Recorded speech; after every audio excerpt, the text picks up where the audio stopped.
think it's really discipline. It's really like you do things, naka-step by step siya. You don't take shortcuts. It's really embodied already na parang instilled in us na hard work is the way to go. Right? Simple, no? Ang sabi ko ang laking Binondo, iba yung lifestyle. Yung first 2 years ko, hindi naman ako binigyan ng kotse. So I have to commute, no? So ano yun? Jeep, bus, jeep.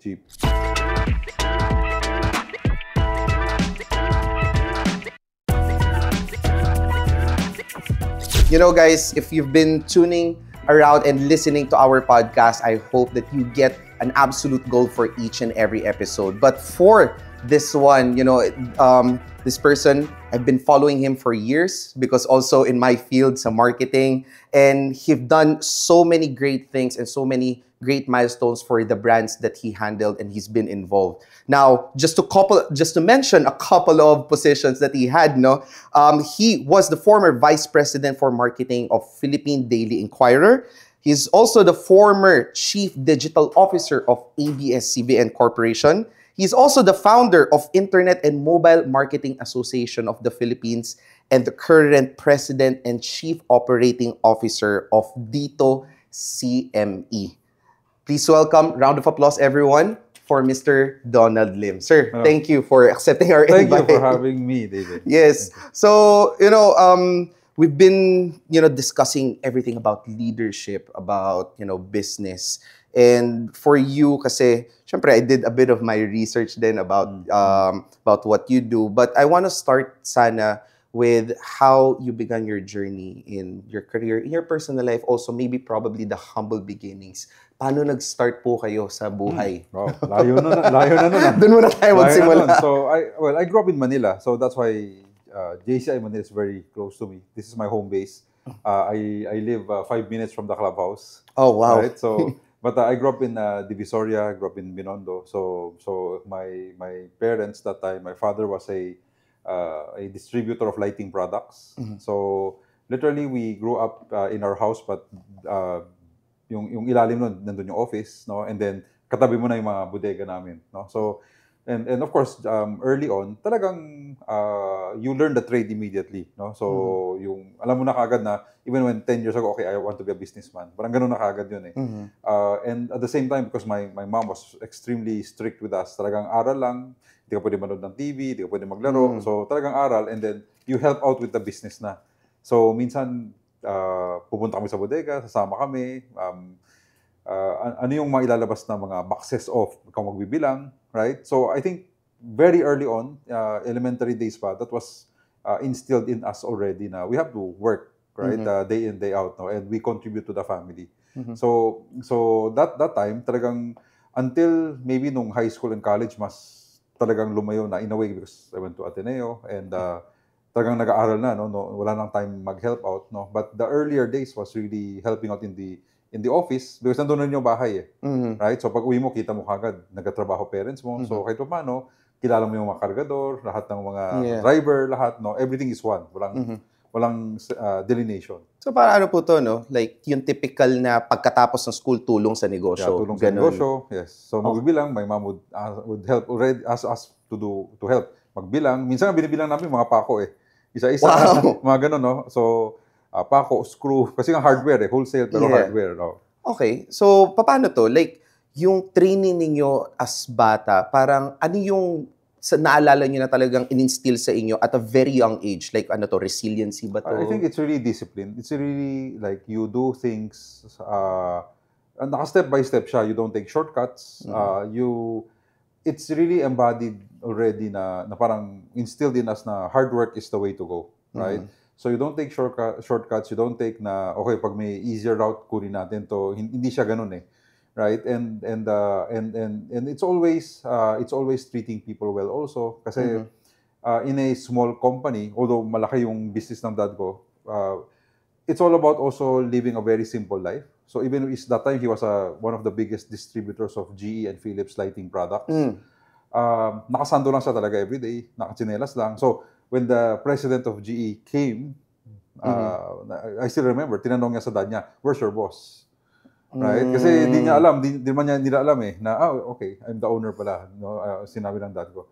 So it's really about simple, no? Ang sabi ko ang laking Binondo iba yung lifestyle.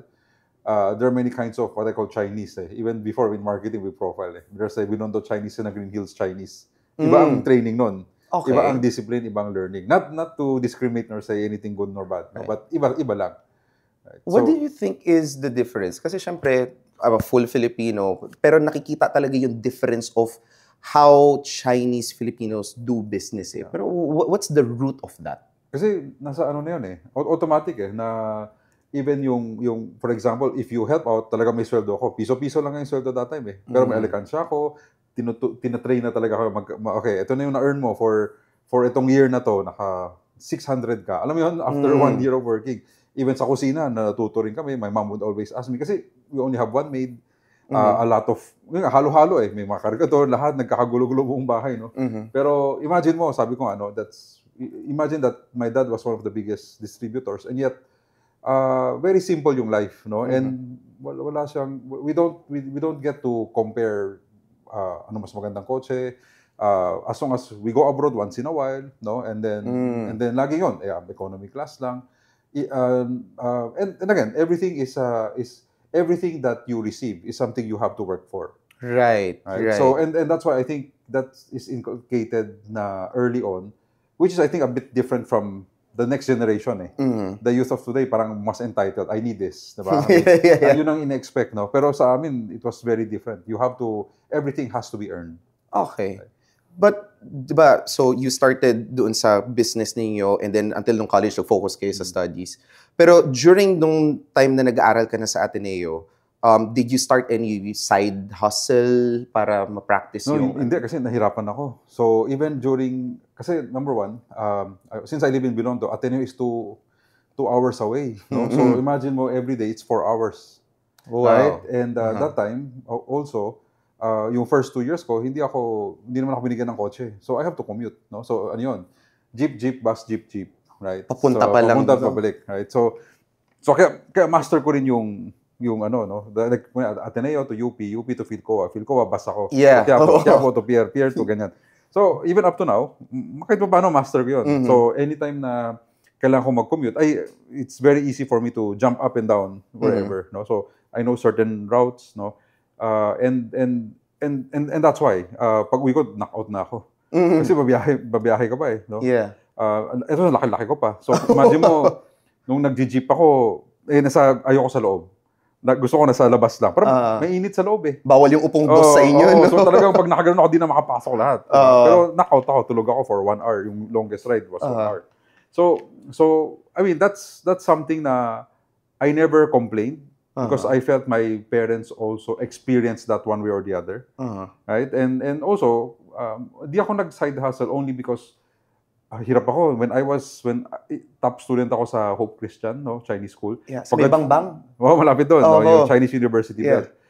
When I went to Ateneo, nga ako doon. So bagsak ako sa math, sa English, kala ko magaling na ako. So talagang hardcore. I have to, nasa live na ako, doon ako natutulog, doon ako nag-aaral. Oh, okay. So it was really that, no? And then I realized also, nung 3rd year, 4th year na kami, but that was 97 and 98, financial crisis So that time talagang nakita namin, wala masyadong work when we graduated. So it was really the time na instead of maghanap ako ng work, gaining experience, nag-aral pa ako. Okay. So on the side, I did that time, since wala pang internet noon, correspondence, we call it correspondence schools. So, nag-aral ako ng HRM, hotel restaurant, executive management, mga short courses, interior design, kung ano-ano. Pero ano yun? They will send you the book or the binder, aaralin mo, may exam sa dulo, sagutin mo, then may mail mo. Pupunta ka sa post office. Oh, okay. Sa Jones Bridge. Yun, memorize ko ang post office before sa nasunog. Kasi doon ako nagme-mail. Okay. Tapos they will after a few weeks babalik 'yon. Naka-grade na siya. So very crude, no? Okay. Pero that time sabi ko, since mababa grades ko, kailangan ko tapalan ng additional skills. Original skills. Okay. So paano 'yun kasi probably yung discipline kasi not a lot of people have that kind of appetite na ako pagkatapos ko mag-aral, I still need to learn a lot, 'di ba? Kasi parang education is a continuous process naman Pero aside from the awareness of struggle of looking for a job, what was your parang driving passion to really try different things? Were you looking for your core why also, or just for the sake of getting job? That time di pa ako marunong sa ganun eh. So the first time when you pag-graduate, nung naghanap ka ng trabaho, yung wala kang mahanap, sobrang pressured ka. Kasi ayoko bumalik sa Binondo eh. So what I wanted was the agreement with my dad who sabi niya, when you graduate, work outside, learn outside, then come back after. Right? So ayoko pag wala akong mahanap, biglang pupunta na lang ako doon na wala akong bit-bit na extra kaalaman. Right? So I was very determined to find a job somewhere. So I still remember, I was talking about this 20 years ago, nung nasa Inquirer ako. Nag-photocopy ako ng resume, 100 pieces, eksakto, 1 ream that time. And then, naglakad lang ako sa Ayala, naglakad ako sa Buendia, tumingin lang ako, okay, ito, parang familiar tong company. Guard, pwede pabigay sa HR. Ganun lang. Ubos ang 100 resumes ko. Right? In a span of around 2 weeks. In-out ko. And that time, ang tumawag sa akin, dalawa lang yata tumawag sa akin. One was, Encyclopedia Britannica. Okay. Pinapabenta ako ng encyclopedia. May collection pa kami papa ko sa bahay nun. Britannica, Ang sales, dapat sales ako ng encyclopedia. Sabi ko, ano ba to? Parang weird naman. So, di ko muna kinuha. Pero that time, sinabi, pag magaling ka na benta, marami ka na benta, you'll be able to get a lot of commission, you'll be rich, medyo ganun. Yun yung unang-unang parang multi-level eh. But another was the one who eventually I accepted the offer was Burger King. Okay. So Burger King was my first job. Ang sabi niya, train ka sa kitchen. That time, bagong-bago ang Burger King eh. Free refill, big burgers. No? Sabi ko, mukhang okay ito ah. And that time, it came handy na yung hotel and restaurant management ko. Okay. Kasi may extra akong HRM, di ba? So sabi nga, sige, mukhang hindi lang, kasi I was management and marketing. Okay. And then I have yung Ateneo. And yung HRM, may extra skills na ako at kaalaman, right? So I said, maybe I can serve the kitchen well. So I accepted the Burger King job. And that time, my boss was a very great mentor. Talagang tinuruan niya ako, no? And 6 months ako nasa store. So I started in Robinson's Galleria. And then, dinispatch ako dito, mas malapit sa UN Avenue. Burger King UN. Wala na siya ngayon eh. Right? So, but that time, it was near to me. But ako yung night shift lagi. Kasi they need more males. Male managers. Para night shift, no? 5 ang pasok ko. 3 ang uwi ko AM. Oh, right? okay. So wala pang BPO noon. So parang bago yung mga night shift. Parang night shift at ganun. Diba? Yung baliktad yung oras. But again, it was really that was also, again, reminding me na if you want to really become good in business, you have to learn the basics talaga. Yes. So that time, I was saying I want to be marketing. But sabi niya, okay, gusto mo maging magaling sa marketing? Punta ka muna sa operations. Intindihin mo muna lahat. Right? So talagang umikot muna ako doon hanggang magkahera, magluto ng burger. So even up to now, memorize ko pa rin. Even a Whopper, alam ko pa rin. 21 grams mayo, 14 grams lettuce, 9 grams ketchup, 4 pickles. Alam niyo, yung mga kinain natin kanina. Memorize ko lahat yun. So I used to do how many Whoppers a day? 50? Mga gano'n. So griller, isa kong niluluto, mag-assemble, disassemble. So, and you bring that eh. So when you're now in marketing, you begin to, okay, pag gagawa ka ng product, magagawa ka ng promotion, maisip mo kagad configuration ng lahat ng kitchen, magbabanggaan ba ang crew, kasya, okay, kasya. May isip mo lahat yun. Gagawa ka ng promo, okay, pwede. Kaya ba ng, dati, yung, pag di ka marunong mag-promo, gumawa ka ng promo, murang Sunday cone. Kung alam mo ang operations, alam mo na hindi kakayanin ang demand kasi Sunday cone needs time bago tumigas. So things like that. Right? So that's why I said you have to learn and then to become a good marketing, you have to understand the real groundwork. Yes, right? Yes, I agree. Kasi syempre sir, na parang ako din as a marketing person, parang it's not just about learning people, learning the psychographic of people, but if you create something, will the business be able to handle if the campaign works really well, no? Parang based dun po sa sinasabi ninyo na you're very well versed kasi you don't just think of marketing or bringing customers or clients eh. Now, dito kasi, okay, if sa States merong David Ogilvy as the father of modern advertising, dito sa Philippines, Mr. Donald Lim is very known as the father of digital marketing here in the Philippines, no? And you've pioneered a lot of initiative. During your time sa ABS-CBN as the Chief Digital Officer, you spearheaded the digitization of ABS-CBN from being a very traditional business model. How was it like? It's very hard, no? In fact, I think when you look at my jump to digital, I think our generation, we're the ones who transitioned kasi from what we call the industrial revolution to the digital. Kami yung last batch Yeah. na gumanon, right? Na na-experience yung dalawang age na yon, Mhm. right? And that's why kami yung I don't know if yung na-experience mo all the way from cassette tapes, Betamax, Yes.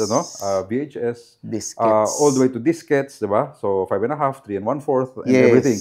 And CD-ROM, right? But kami yung transition. Kami yung literally from encyclopedia to CD-ROM, Right. right? So and that's why I think we were, if you look at those who were in the digital space, yung right now who's really running a lot of tech companies, kami yun. Kasi the discipline of the past and how things are done, and also the kahit pa paano, a good understanding of digital, which is the future. That time I was head of marketing of the Inquirer. Then biglang may tumawag. Ang sabi, gusto mo maging CEO? Sabi ko, anong CEO? Parang okay yan, ah. Right? And I was like 28. Sabi ko, anong company? Ayaw pa sabihin nung una. Okay. So nung nag-interview na, ano na yun, 15-man board. Kasi nga, CEO ka eh. So you report to the board. And that company was Yehe.com. So it was a spoof of Yahoo created by 5 students. So that time, sabi ko, parang, ba't ako lilipat? Sa Inquirer, ang powerful ko nun. Head na ako ng marketing. Bigla pupunta ka sa company na bankrupt. Right? It's bankrupt, how do you... And wala akong alam sa digital. Jaryo ako eh. Biglang pupunta ako sa digital, di ba? But I said, if digital is the future, I have to learn it. Yeah. So, talagang tumalo na lang ako. Sabi ko, kung magkamali man ako, at least that time, I was younger, I can make mistakes. Yes. So, when I jumped in, doon ko nakita ang hirap. I ran it so bad. And not many people know this, no? But I can, because I'm older now, I don't mind telling people, after 5 years, they fired me. Right? But of course, on record, they don't know. Kasi that time, swerte naman ako, Macan offered me a job. Macan right Erickson. after Macan Erickson Yes. that time. And I headed MRM. Doon naman, lahat ng mga mali, lahat ng mga di ko maintindihan, gets ko na. Kaya when I transitioned to MRM Manila, which is owned by Macan, we were the agency of the year for 5 years. I handled Coke. I handled almost every brand. Okay. Right? And then later on, after 3.5 years in Macan, sabi ni Gabby Lopez, Charo Santos that time, tulungan mo nga kami kasi we need to digitize also ABS. And bit-bit ko na yung understanding of the brands, the market, how to do digital, everything. Pagdating naman sa ABS, it was a digital business, a digital media business. How do you make media earn money in digital? Kasi that time it was a bit of ang mga business when you say digital is Amazon, Yes. right? So mga yes. retail, or maging Facebook ka, which is social media. So kung ABS ka, paano ka kikita sa digital? So we had to go through an entire transformation process. In fact, a lot of people don't like me in ABS in the first 2 years. A lot of people didn't talk to me. Because when I go in, I said, eto gawin natin. Sabi, wag mo kaming galawin. Maganda negosyo namin. Right. TV, radio, publication, lahat number 1 eh. Star Cinema, Star Music, lahat number 1. So when I came in and said, mag-digital tayo, parang, anong ginagawa mo? Right. Right? Hawakan mo na lang Facebook namin. Okay. Hawakan mo na lang website namin. Gawin mo website. So sabi ko, hindi ako dito para maging website manager or social media manager. Yeah. And I think yun eh, that we started to change the culture. We have to, unti-unti, no? And I have to credit the leadership of ABS kasi they had, may foresight talaga. May foresight talaga. They call it the second curve, no? Which is, the first curve of business is what made you to where you are right now, to your level of success. The second curve, in a way, is what will bring you to the success next many years down the line. And sometimes it might compete with the current. With the current, correct. So, syempre, that time, when you talk about digital, kasi ang labanan pa rin, advertising eh. So, pag kukuha ng ads, saan kukuha ng ads? Sa TV, lalagay mo sa digital. Di ba? So, parang kinalaban mo sarili mo. Yes. But you have to train the market, you have to train the brand managers and the vice presidents of marketing and the CEOs, everything. And also, how do you make it a business? So, ibang-iba siya. One of my projects was, for example, the Adobe Studios. No? So, that time, I handled 800 YouTube creators. Okay. Right? YouTube creators. So, that time, ang agreement natin with them was, rev share tayo ha. Gawa ka ng content, I'll handle you. I'll also market you. Pag kumita tayong lahat, hati tayo. That time, parang ang ABS, parang, ang weird niyan, ayoko yan. Kasi ang ABS is, lahat ng artista, contract tayo, bayaran kita. Akin ka. Dito, I made everyone a business partner. Yeah. Which is a bit, diba? Parang, counterintuitive siya na, hindi, that's not the way we do it. But sabi ko, that's digital. You empower everyone. Yes. Right? And that's why we were able to get to so many 800 YouTubers. Bigla Yeah. ganun. Kaya nga fast forward, when I left ABS, I was able to set up my second org, which is CICP, Creators and Influencers Council. Yes. Kasi biglang lahat sila, nung nawala ako, bilang, paano na kami? Sabi ko, set up tayo council. Para alalayan ko pa rin kayo, right? Yeah. But that time, because by virtue of ABS strength in terms of creating content, the Facebook account, the YouTube accounts, Instagram, lahat yun, puro 50 million, mga ganun na level. Kumikita na talaga siya on its own. No? And we have to create what we call digital architecture. Yeah. Kasi that time, for example, meron kaming The Voice, meron kaming PBB. So, kanya-kanyang gawa. So, kunwari, itong director, gawa tayo Facebook para mag-promote tayo. Next, PBB 2 naman, sasabihin ng isa, bagong director, bagong producer, sabihin, gawa ulit tayo. So, ang daming PBB. Yeah. Sampo nandun. Yung The Voice, madami. Lahat kanya-kanyang gawa. So, we created what is called a governance system. May architecture. Pag The Voice, isa lang. Wala akong pakialam kung The Voice. 1, 2, 3, 4, 5, 6, 7, 8, 9, The Voice. So, we build that traffic all the way. Doon lang umiikot. Habang through the years, dumadami ng dumadami. Hindi mo kinakalat. Pati yung website, dati abs7.com, abs7news.com, ang daming website. Sabi ko, isang website lang. Right? So, lahat ng traffic pumunta doon. Naging number 1 ng ABS. Yes. Right? So that time, it was really the discipline, creating the governance, the rules. Parang sinasabi, ang higpit mo naman. Pero hindi Sabi ko, next time, lahat ng gagawa ng website, social media, kailangan may pirma namin. So kung ang pirma, hindi kayo pwede gumawa. Right. And again, we're lucky na si Charo Santos that time. Sabi, okay, sundin nyo lang siya. Kahit hindi mo naintindihan, sundin nyo lang. Okay. Right? And again, that's why we were able to, nung nawala yung franchise, nawala. Next day, di na pwede flip, lahat nasa digital na. Digital na. Wala kang, kahit pa paano. Yeah, diba? like just imagine if wala yung Imagine mo pioneering. pag wala. Oo. Ang hirap nun. Pero were you creating a demand during that time? Kasi yung ibang network, hindi sila ganun. Actually, you're educating the market, that's one. Second, you're preparing for the future because the demand, what I always say in marketing, ang demand mahirap i-create But you have to accept the fact that the next generation will be very digital. So you're creating something para pagpasok nila, nandun na. Yes. Right? So that's why I always say, even in when I teach strategy is planning for the future. So you do not look at the conditions today and tomorrow and say, let's plan for that. You actually look at the conditions, what you think is 5 years from now, and let's prepare all the way towards that. Right? So it's really forward-looking, future-looking. So when we talk about strategy, many people I see, when I do planning sessions for companies, they would always say planning for next year. Right? When you plan for next year, sabi ko, walang ganon. When you plan for next year, parang business as usual lang yan Then after, dagdagan mo ng konti. Strategy is always, I always say, it's planning 5 years down the line. And 5 years from now. So if you plan 5 years from now, you have to be able to agree, all of you in management, you have to agree, what is the future 5 years from now? And you work your way towards that. Right? So that time, when we were in ABS, we realized everyone will be digital. Whether there is, hindi na masyadong pag-usapan, marirenew ba yung franchise or hindi. But you know for a fact that your consumer base will go digital. So having said that, we also know, and again, I don't even have to have a crystal ball. We know all the global trends are saying already. Alam naman natin na lahat magiging ang main screen is the mobile phone. Right. So even when you create content, sinasabi nga, hindi na pa ganyan. Dapat vertical na. Di ba? Yung TikTok pataas, right? So, I mean, simple discipline na that. Pero kung nasanay ka sa landscape, mahirapan ka mag-portrait. I mean, all of that. No? So again, very simple things matter, but at the same time, strategy is always about planning for a farther future rather than next year.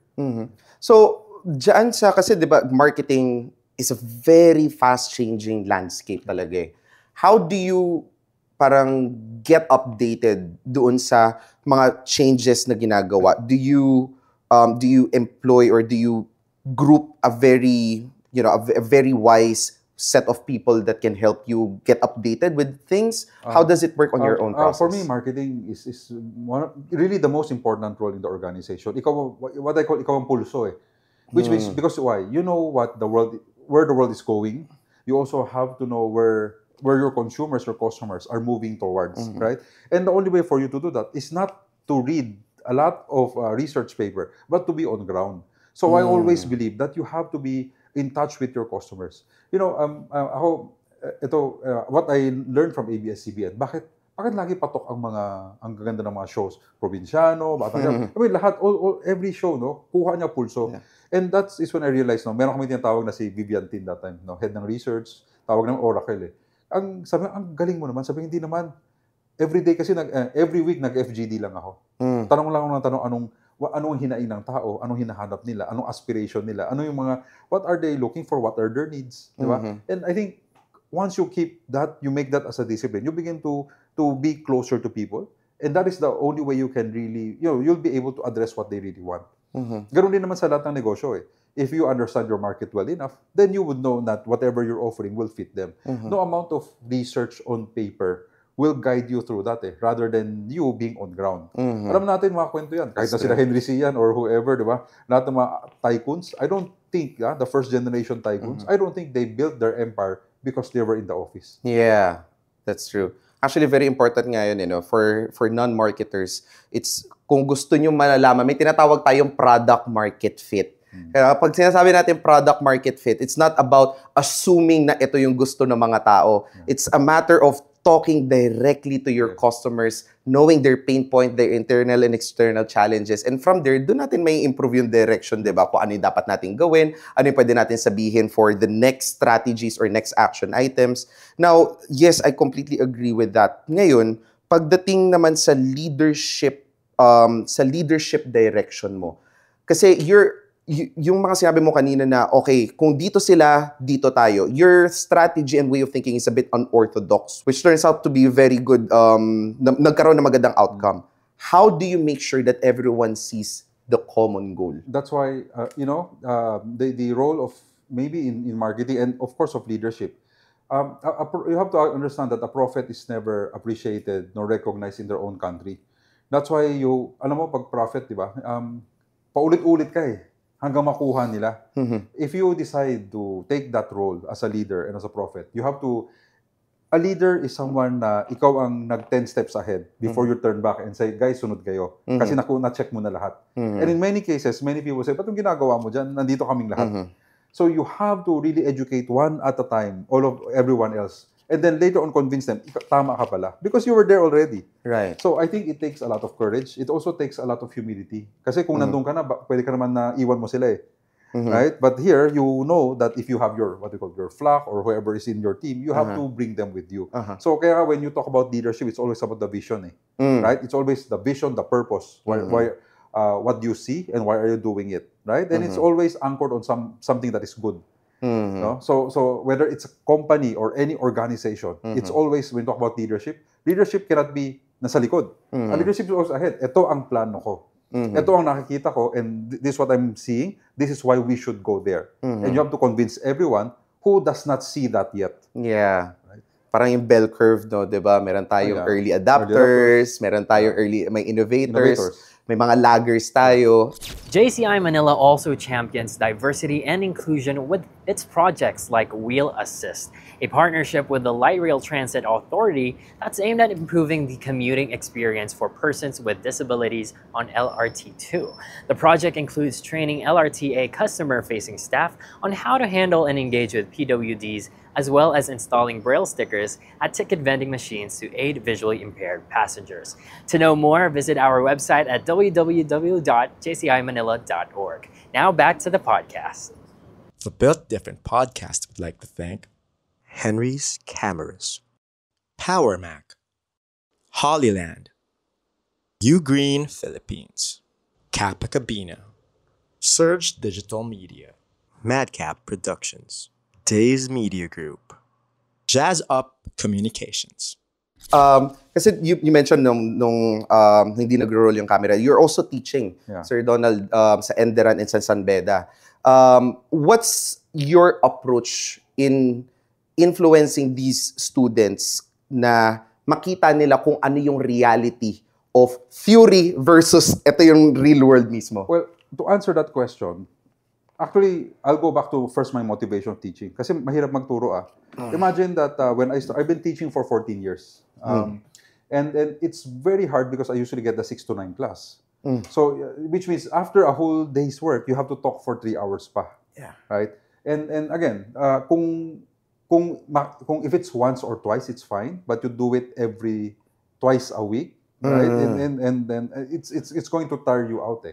But then you begin to realize that the more you talk, number one, the more you teach kasi, the more whatever you're saying gets ingrained in you, right? Lumalalim yung understanding because you keep talking about it. Second, like what I've said, you talk to the market.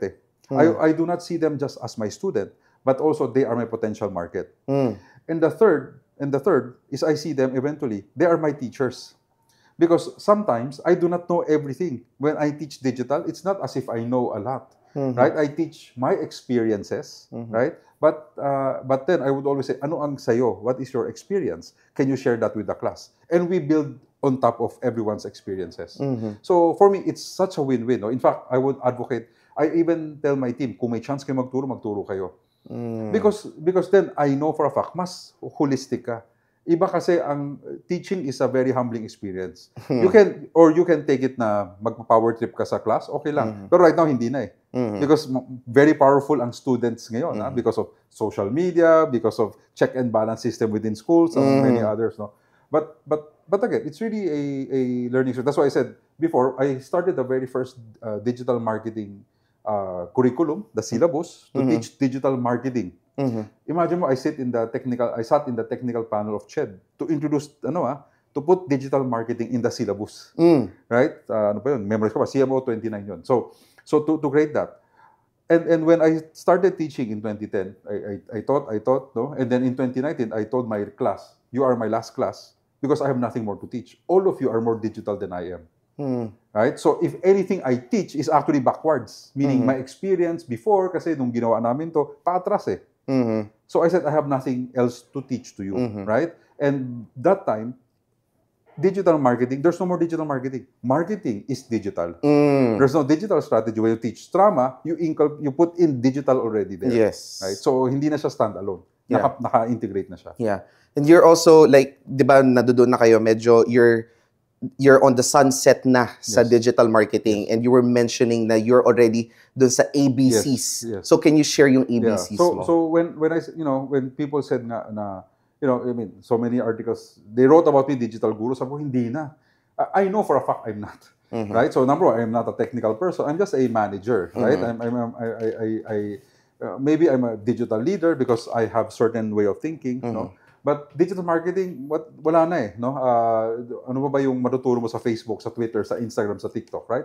And then I begin to realize, no, that's why I said I retired from digital marketing, and I saw 3 other opportunities right now in this new space, which is from Web 1 to Web 2 to Web 3. Web 1 is websites, Web 2 is social media. Ngayon, Web 3 tayo. Web 3 is now what you call the world of blockchain. And blockchain meaning the base layer. AI is the layer that makes it faster. And cybersecurity is the defense layer. Ganon yung takbo. So what I call ABC, AI, blockchain, cybersecurity. And because of that, I had to start learning. In a way, nakatulong, no? The pandemic was very helpful because that was when I really started. I went in, I did it the very the regular way of how we do things. We started to study. So I took up a certified blockchain expert course. I took up cybersecurity. I took up AI courses. Lahat inaral ko na inaral. I ended up with more than 10 certificates, certifications on all of these. So I can speak. Di ko nga magets that time. I can't even, no? If 2 years ago, I cannot. Now I can speak very confidently about them, no? Because I studied, I talked about it, and later on I interacted with people. I started doing businesses on these 3 domains also, right? So sabi ko, this is the new space. And I think my rallying cry before was with marketing people. Lahat ng marketing people, mag-digital kayo. Now that I'm in this situation where because I'm now running a company, is to my peers naman. All the leaders of the Philippines, the organizations and companies, matuto dapat tayo. How do you harness AI? How do you harness and use cybersecurity to protect yourself? Right? How do you use blockchain to make sure na hindi basta ma-penetrate yung system mo kasi nga decentralized siya. So we started, I'm now taking it on today na I want to educate now my peers in the industry, in the organizations to understand these three. So how do you see the AI, blockchain, and cybersecurity being embraced dito sa country natin in the next 5 years? Because yes, AI, nagkakaroon na marami na nag-a-adapt, like companies, startups, agencies, nag-a-adapt na yan. There's thousands of AI tools na, diba, that's accessible for everyone. But in terms of blockchain, na medyo niched pa siya, and also cybersecurity, where do you think is the positioning where everyone can utilize it at the maximum capacity? Right now, sabi ko, no, even AI, no, the past year, all my talks, wala na ako Digital Mart, zero. Everyone is now asking me to talk about AI. And what was very interesting was if I ask a group of CEOs, 100 CEOs, how many of you are using AI already? 90% raise their hands. Then I ask, how many of you are using AI but not ChatGPT? Wala na. Right? So they associate using AI with ChatGPT and nothing else. The same way, magaling na ako sa digital kasi may Facebook account ako. Right? Which is not the case, right? AI is very niche, targeted, and a vertical. Meaning there's no such thing as I'm an expert in AI. In fact, may AI, when you talk about AI for a banking solution. Not even for banking, for a banking solution, for an insurance solution, a security solution, ganun siya. So there's no, I'm a master of AI. Maybe you can have a good academic understanding of AI, right? The Turing test, you understand the bandit algorithm, all of this, right? But to make it really as integral part of the company, helping you make your operations faster or helping you get more customers. There is a specific AI technology for that. So there's no AI for the entire org, right? And what was, 3 weeks ago, I had a global AI council. So I'm the president of the global AI council. And we had what we call State of the Nation in AI. And in my talk, I said, we are in a very scary time right now. If you look at during the financial crisis, I graduated financial crisis, 97, 98, year 2000, bigla, okay, new start for everyone. And totoo, sa Philippines, new start tayo. And there are 3 countries in ASEAN na talagang touted as, okay, ito yung rising tiger na talaga ngayon, VIP, right? Vietnam, Indonesia, Philippines. But, and that time, we were riding the wave of BPO. Kasi that time yung BPO biglang lumaki, lahat ng dollars pumapasok sa Pilipinas kasi we're doing their support services. So may pera kahit paano ang Pilipinas. OFW, BPO. Yan ang dalawang pillars ng economy natin. Right? And so we rode on that. But if you look at today, 2000 yun eh. Fast forward 2025, nasaan na tayo? Right? So a bit of BPO, a bit of OFW nandun pa rin, right? Pero have we really pivoted and have we really changed? If AI comes in, you will realize that the 2 million BPO agents, baka ma-wipe out lahat yun. Kasi wala na. Lahat ng text niya, sabi, hindi yan. Hindi nga eh. Have you listened to all of these suppliers presenting? You do not need to hire 1,000 people. My entire system, you only need one person. Lahat naman yun eh. Right? So any mechanical work will be replaced by AI. So what happens is that dapat all of our BPO agents should be upskilled to a higher level. Hindi na pwede taga-sagot lang, taga-check. Wala na yun eh. Right? Same also with our OFWs. Later on, maybe not today, but later on, lahat ng mga mechanical work ng mga OFWs, you will see that in 2030. Kaya nga sabi ko, strategy eh. When you look 5 years down the line, the robotics, driverless cars, everything in the home you can talk to an appliance in the home, lahat pwedeng open, lahat pwedeng malinis. So the robotics will change everything also. So AI will be a killer for the Philippines. And if you look at the Philippines, they would always say very proudly that Filipinos were the tech capital of the world in year 2000. In 2010, we're the social media capital of the world. But I always say there's no pride in that because we're just users of technology, right? And that's why I think the mandate, especially right now, 2025 moving forward, is how do we transform our land of digital users to become a nation of digital leaders and influencers. We have to start building, not using. And because of that, we need to work together with government. Right? What I call a whole of nation approach. The government, the private sector, the academe, lahat yan working hand in hand. And that is why it's very important. When I talked 2 weeks ago, I was in Cebu. I was addressing the Cebu Chamber. Sabi ko rin naman, maraming complaints sa government. But sabi ko, that's why we're at the private sector. The government is there to regulate. The business, we would have to be the ones also trying to make change rather than complaining that our government has been doing this or is not supporting us, right? as business people, we roll with the punches. Whatever are the givens, syempre, we will navigate. We'll navigate given what are the conditions and what are the boundaries, right? But I think we have to take a very serious look moving forward.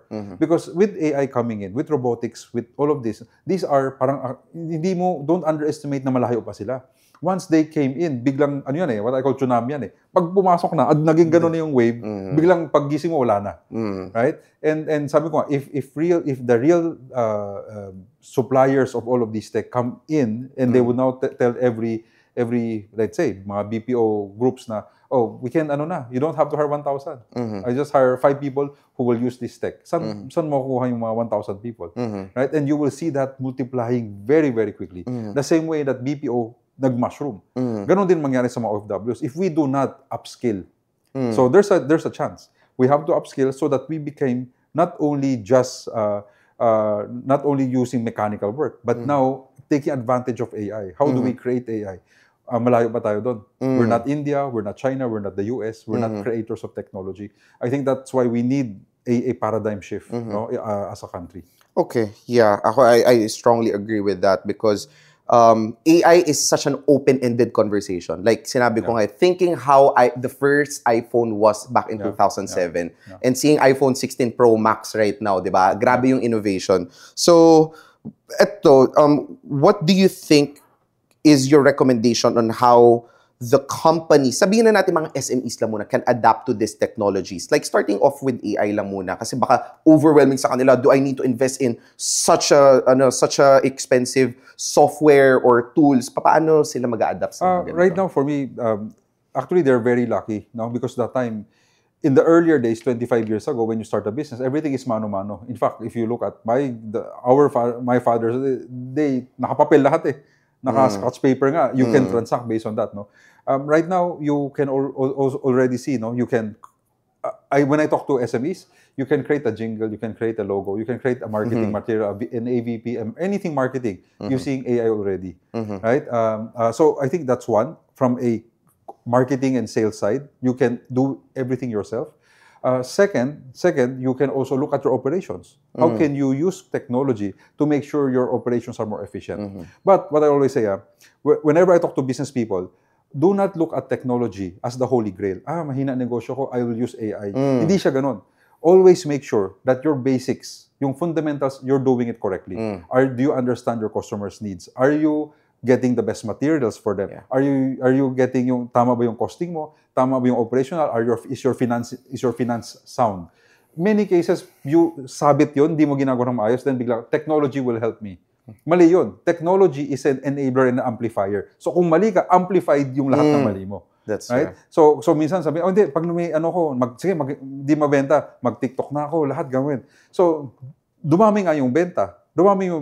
Pero mali yung produkto, hindi maayos yung produkto. Nung kumalat, mas nasira siya. Yeah. Right? So always make sure, what I call brilliant basics. Dapat ang basic ng company, right? Whatever product or service that they're offering, that should be sound. It should be tested, well accepted by the market, right? Operationally maayos yung supply chain, yung operational chain, pag manufacture maayos, then use technology. Talagang tatakbo ka. Yeah, actually, that's very true. AI is not a threat, but it's also a way of productivity or productivity body sa mga companies, no. So pivot naman tayo kasi you've built so many milestones in your career, created different organizations, communities, even part of a very well-known company. Now, here in JCI Manila, diba, we're also part of this organization. You were part of the executive board back in 2011 as the executive treasurer. But in your overall career as a JCI Manila member, ano yung naging contribution niya sa professional career mo? Malaki sobra. I think I would attribute a lot of where I am right now with JCI Manila training. I always say, JCI Manila, of course, we have great pride in being part of JCI Manila, no? Yes. Which I still believe is still one of the best chapters in the world, not only in the Philippines. And in training, I think I will always tell people, pag nag-JCI Manila ka and you become very active, and hopefully you become a director, a chairman and a director, that's already almost equal to a master's. Parang MBA program na rin yan, no? Kasi iba yung training. At the same time, JCI Manila is all about the network. So you meet friends here. A lot of my businesses is because I have partners coming from JCI Manila. So a lot of my business are with JCI Manila brothers, no? So I think I always say, in your corporate career or even your personal and professional growth, right? It's never about just the job, right? But it's also what is more important is really your network. Because your network is not only yung kasama mo dahil may gimmick kayo, hindi siya ganun eh. JCI kasi is the one that really trains you because the network, you together look at opportunities. Ay, okay to, sama tayo, gawin nating negosyo to. Right? So you look at opportunities, you look at tech, you get trained together. So it's a real brotherhood. Kaya that's why for me, JCI Manila training is very, it's very much inculcated in me. Whenever I set up organizations, whenever I do, I set up companies or whatever in my professional work, the discipline, it's all because of JCI Manila training. Wow. Okay. So, yeah, kasi diba, we're doing everything in JCI Manila out of free will. We're not being paid, diba? Yep. We're doing this as a volunteerism and an expression of our passion. And we will not be here if hindi siya worth ng time natin, diba? But, and you mentioned also that your almost 18 na son will be part of the JCI. So hopefully. I will not force him, but I will encourage him.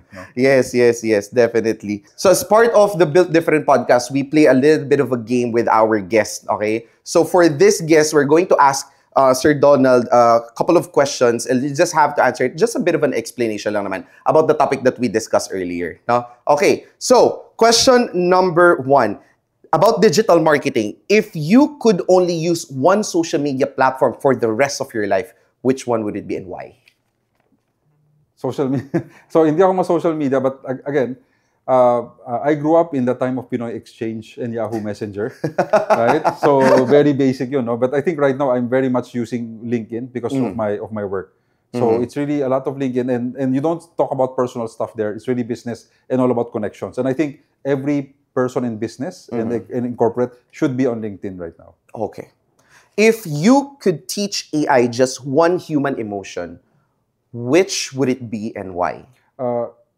It's, I always say, it might be very cliche. But the strongest emotion is always love. Not the romantic love. But really yung compassion, real compassion, and real care, empathy, which is what we are lacking. I don't know kung pwede ko ba habaan. I'm with the Air Force, and one of the things I always advocate because I'm for mandatory ROTC because during our time it was ROTC. And why the Philippines for me? Why are we not improving as a nation? It's because we do not love our country. I will say that already with confidence. You will see, maraming nag-rally, maraming sinasabi sa social media. Sabi ko, maraming galit sa China dahil may West Philippine Sea. Sabi ko na sa'yo, pag sumugod ang China, tingnan natin kung lalaban kayo, lahat magtatago.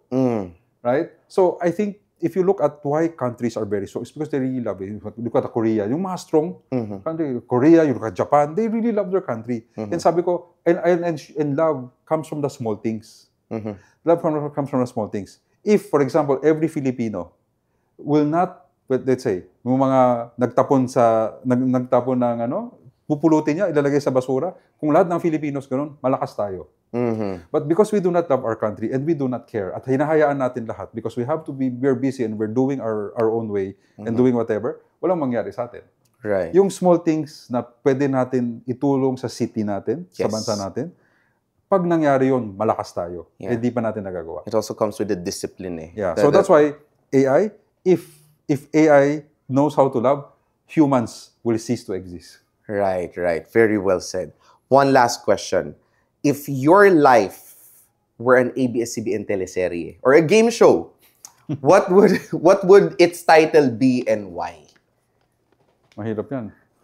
Siguro, I don't know, baka kahit yung existing na game show na lang. Hindi. Gagamitin ko na lang Batang Binondo. Oh! Because that's my route eh. Okay. Even if, well, of course, I live here in Manila, but every weekend, I still go to Binondo because that's where my mom lives. And, sometimes people say, hanggang up to now, every Sunday, I would go there. And why would I go there? Kasi siya lang yung sumasermon sa akin eh.